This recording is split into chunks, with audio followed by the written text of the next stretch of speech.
With how well received Disney's relaunch of the Muppet franchise was, a sequel was inevitable, if not outright part of the overall plan the studio had. And it's something that the film itself is quick to point out with its opening number, Do It All Again.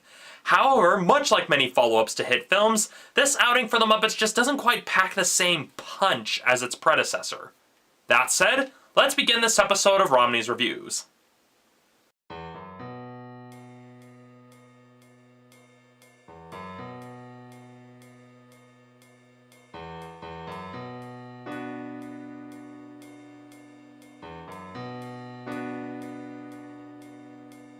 The first thing that I have to mention is that in a film as crowded as this one is, it's only natural to expect the character development to suffer a little bit. However, the lack of attention on a few certain characters that are kind of key to unraveling the whole mystery of realizing that Kermit's been replaced by a double doesn't really allow enough build-up to have those moments that are supposed to be the payoff to really carry any weight. It almost feels like it came right out of left field, or that the writers kind of wrote themselves into a corner and had to quickly come up with something to get the story resolved. That's really what it felt like.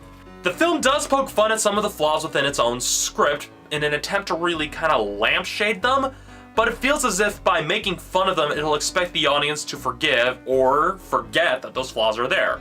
And given the fact that I'm bringing this up, proves that it didn't work. When it comes to the music, some songs were clearly better produced than others with their execution, with some of the weaker songs coming across as filler. And I understand the previous film wasn't much better since it was basically playing the nostalgia card, but some of the original songs in that film were able to stand on their own. I mean, how many of you still remember Am I a Man or Am I a Muppet? Whereas with this film, didn't quite have as many songs that really stood out that strongly, except for the opening number. The opening number was probably the strongest song, and the weakest song would have to be I Can Give You Everything You Want, would definitely have to be the weakest, because it was kind of dumb, and frankly when it came to the music overall, I found myself getting bored in a few places. Now, when it comes to the humor of the film, that's the film's strongest point. I mean, the jokes are pretty funny, and it shows that they didn't use all of their A material in the advertising campaign.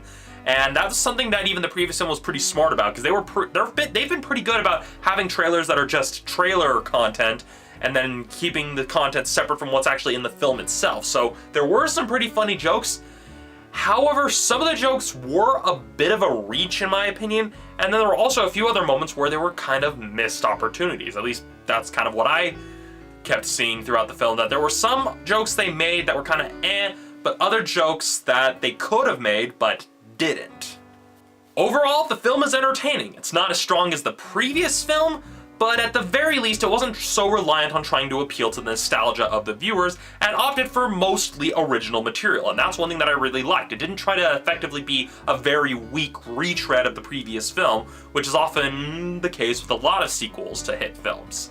So really, Muppet fans and children, they'll get a lot out of this film. This film is enjoyable, they will enjoy it, and in my opinion, I find it to be a much stronger family film than Mr. Peabody and Sherman.